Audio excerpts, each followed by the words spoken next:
Hello, my name is Rachel Zimmerman. I'm doing a presentation called It Should Cost You. This is about DUI and related offenses and how I believe that the consequences should be more severe. In the upper left corner, you see a handicap space that says, every 48 seconds, a drunk driver makes another person eligible to park here. In the bottom two pictures are car accidents that were caused by drinking and driving, and the upper right is the Pennsylvania State Police emblem. In the next slide, it shows another picture that was another accident that was caused by drinking and driving, and what most people believe it won't happen to me. The laws have become more strict due to organizations such as MAD, which stands for Mothers Against Drunk Drivers. They have also influenced the judicial system to sentence the criminals with more severe punishment. In my opinion, aggravated assault and homicide by vehicle while drinking and driving, the consequences should be more severe. In Pennsylvania, a person that's convicted of homicide by vehicle while drinking and driving is guilty of a felony in the second degree. This means that they have to serve a minimum of 3 years per person killed. In the quote below it says, "No man is above the law, and no man is below it, nor do we ask any man's permission when we require him to obey it." For aggravated assault while driving under the influence, it is defined as a person practicing negligence while drinking alcohol to the point of being legally intoxicated, drives their car, wrecks, and harms a human being. Harm is defined as causing serious bodily injury, and this is when the body is either has serious permanent disfigurement, prolonged loss or diminished function or of any body part or organ. And this is also a felony in the second degree, however there is no mandatory sentence attached. So simply put, if you kill 2 people while you are drinking and driving, then you can go to jail for a minimum of 6 years. And if you kill 3 people, then you'll go for a minimum of 9 years and so on. If you harm somebody where you put their life in serious jeopardy or cause serious damage to any function of the body, of a body part or organ, you do not have to serve any jail time. So if you compare this to another crime, we'll compare it to third-degree murder. This is defined as not pre-planned or not committed while involved in another crime. Your sentence is up to 40 years. The sentence, again, for homicide by vehicle is a minimum of 3 years and with a maximum of 10 years. If you compare, murder is intentional, and although homicide by vehicle is not intentional, it is preventable.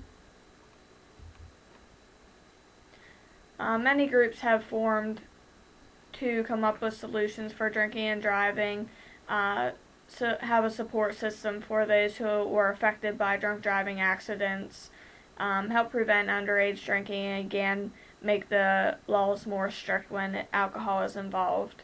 In September 2013, Act 24 was passed that lowered Pennsylvania's legal limit from 0.1 to 0.08, and it is organizations such as Mothers Against Drinking and Drunk Driving that influenced Pennsylvania legislatures into changing these laws. They also provide education, mostly to teens. However, they do speak at organizations such as Alcohol Anonymous, and they're trying to mandate that every person that has been convicted of a previous DUI charge is required to have an alcohol breath testing ignition interlock device. And this is where you'll have to blow into the device before you get into the vehicle, and it'll test your breath alcohol content, and the car won't start if it's over the legal limit of 0.08. Some statistics of 2009, about 11,000 people were killed in drunk driving accidents. Around 32% of all traffic deaths are related to alcohol. On average, about a person is killed every 50 minutes due to alcohol-related traffic accidents, and around 3/4 of the offenders who are charged with DUIs are either heavy drinkers, alcohol abusers, or alcoholics, which are alcohol-dependent people. On average, for fatal accidents caused by drunk driving, the blood alcohol content is 0.16, and that is twice the legal limit. So my question is, what is it going to take to keep drunks off the road? Do we have to raise the fines, involve public humiliation, increase the jail time, or possibly deal with the family whose loved one you either harmed or took away, or maybe all of the above? For a felony in the second degree, the fine is not exceeding $25,000, and you do not have to serve any jail time or up to a maximum of 10 years in jail. Not exceeding means to not go over. However, they are not required to pay anything, and that is all depending on the judge's decision. Public humiliation really isn't an option because of the political correctness, and if you did have homicide by vehicle, the family has a choice to address you at the time of sentencing. However, it is not required. A quote by a Pennsylvania State policeman, it says, 0 to 10 years in prison is almost a joke nowadays. If there is not a homicide involved in the drunk driving accident, most do not get jail time. If there is a homicide, they are required 3 years, but not more than 10. So when looking at the liberal judicial system we have, they will most likely only get 3 years for taking someone's life.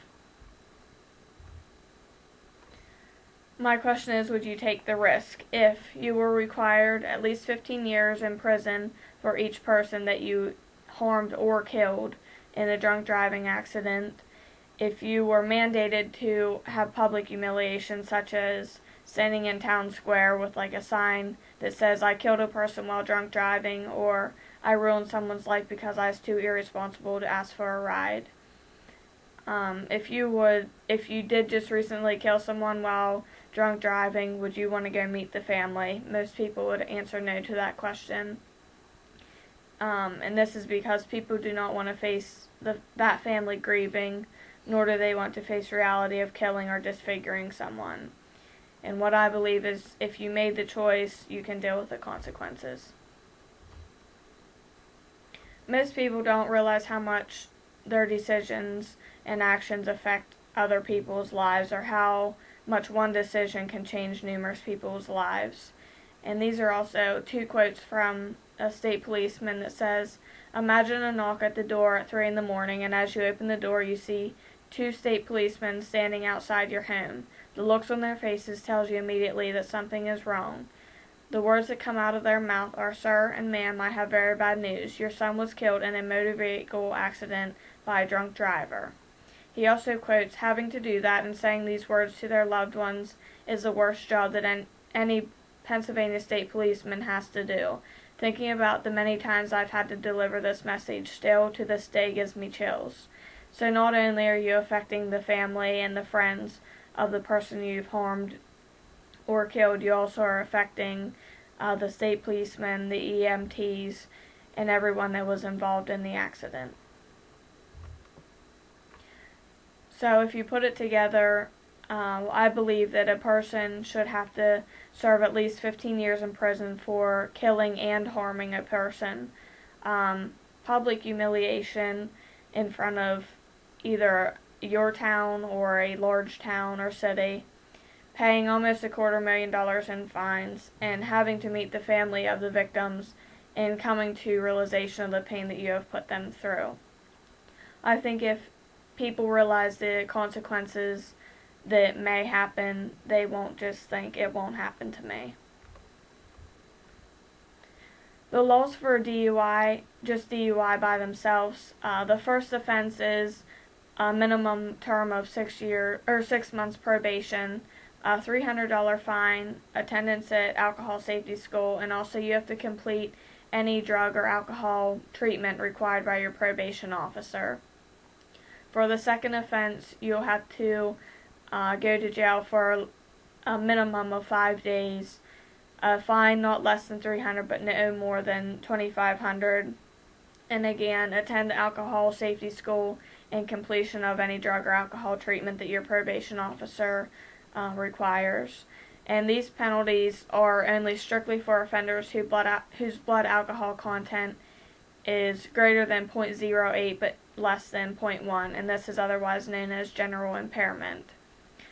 My opinion is if they didn't learn the first time, the only thing that changes is the 5 days in prison, and also only possibly raising the fine, and I don't understand how that is really more severe. Most people don't know how many drinks it will take to put them over the legal limit. For the average female who weighs around 120 pounds, it takes 2 drinks.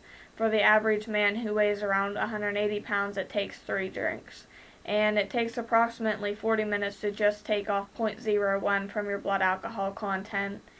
And this all may be affected by how fast you consume the alcoholic beverage, or if you drink in moderation, and also if you eat with that. In conclusion, the reason I believe that drinking and driving, deaths from drinking and driving, and drunk driving accidents are out of control is because the laws and the consequences are not strict enough. You could ruin somebody's life and not even get jail time by disfiguring them, or you could kill someone and only get 3 years. 3 years doesn't even compare to the devastation that you've caused to all their loved ones and their family and friends, or the life that you have taken away or ruined due to your irresponsibility.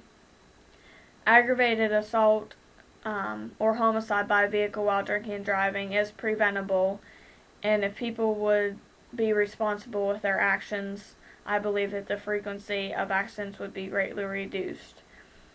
I also believe if we would raise the consequences and put the person through living hell, they may actually consider not driving a car the next time they are drunk instead of thinking it won't happen to me. Or we could do nothing and keep allowing this to happen. This is Jacqueline. She was on vacation from England. She came to the United States for her summer vacation, and she was on the way home one night and was struck by a SUV who was drinking and driving. She was 20 years old at the time, and she is now over $50 million in debt due to medical expenses. And she quotes, "He destroyed my life completely, and not everyone who gets hit by a drunk driver dies." Again, this shows how one decision can affect many people's lives or ruin them. And again, the upper left and the bottom right are accidents caused by drinking and driving, and the lower left and upper right are also consequences that could happen. Thank you, and I hope you have learned something from the presentation.